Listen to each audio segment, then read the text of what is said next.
আসসালামু আলাইকুম, স্বাগতম উম্মে সালমাস কিচেনে। আজ আমি আপনাদের রান্না করে দেখাবো কার্পু মাছের মাথা ভুনা রেসিপি। এই মাছের মাথাটা খেতে বেশ দারুণ হয়েছিল, কালারটাও খুব সুন্দর এসেছে। আমি দেখাবো সহজ ঘরোয়া কিছু মশলা দিয়ে কিভাবে আমরা এই মাছের মাথা ভুনাটা খুবই সুস্বাদু করতে পারি। যে খাবে সেই বলবে অসাধারণ হয়েছে। চলুন তাহলে রান্না শুরু করা যাক। আমি এখানে কয়েকটি কার্পু মাছের মাথা নিয়েছি, ভালো করে ধুয়ে পরিষ্কার করে। আমি মাছের মাথার ফুলকাগুলো ফেলে দিয়েছি, ফুলকা অনেক ময়লা থাকে, এজন্য আমি এখানে হলুদের গুঁড়ো, মরিচের গুঁড়ো, লবণ, অল্প একটু লেবুর রস দিয়ে মাছের মাথাগুলো খুব ভালো করে মাখিয়ে নিয়েছিলাম। তারপর একটি প্যানে তেল দিয়ে, তেলটা অবশ্যই ভালো করে গরম করে নিতে হবে। তারপর মাছের মাথাগুলো দিতে হবে। এখন আমি এক এক করে মাছের মাথাগুলো খুব ভালো করে ভেজে নেব।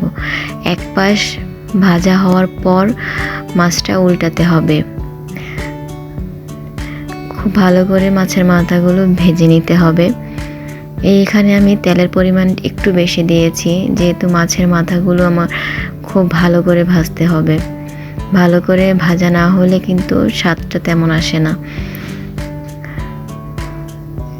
ভাজা হয়ে গেছে দেখতে পাচ্ছেন। তারপর আমি এখানে উল্টে দিয়েছি, এক পাশ একদম বাদামি কালার হয়ে এসেছে। এখন উল্টে আমি ভালো করে ভেজে নিচ্ছি। এমন সহজ ঘরোয়া রেসিপি পেতে অবশ্যই আমার চ্যানেলে সাবস্ক্রাইব করবেন।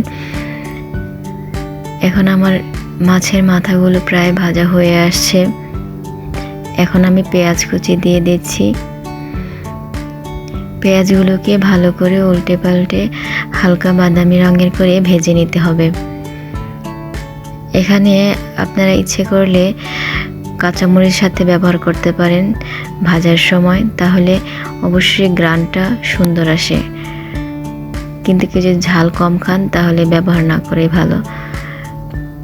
এখন হলুদের গুঁড়ো, মরিচের গুঁড়ো, লবণ, ধনিয়ার গুঁড়ো সব কিছু একসাথে দিয়ে আমি কষিয়ে নিচ্ছি। কষানো প্রায় হয়ে আসলে এখন আমি টমেটো কুচি দিয়ে দিয়েছি কয়েক টুকরো, আর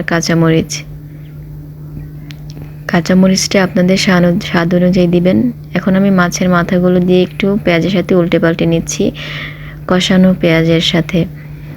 তারপর কষানো হয়ে গেলে আমি গরম পানি দিয়ে দেব অল্প একটু।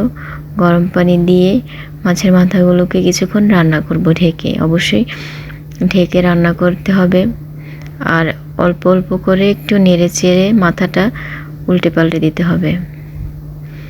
রান্না প্রায় হয়ে এসেছে। এখন আমি কয়েকটি কাঁচামরিচ আবার দিয়ে দেব।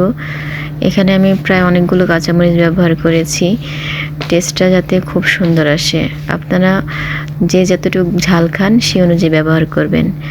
এখন রান্না প্রায় হয়ে এসেছে। ধনেপাতা দিয়ে 1 মিনিট জাল করে নেব। ধনেপাতা দেওয়ার পর 1 মিনিট ভালো করে জাল করে নিলে ঘ্রাণটা খুব সুন্দর পুরো তরকারিতে অ্যাডজাস্ট হয়ে যায়।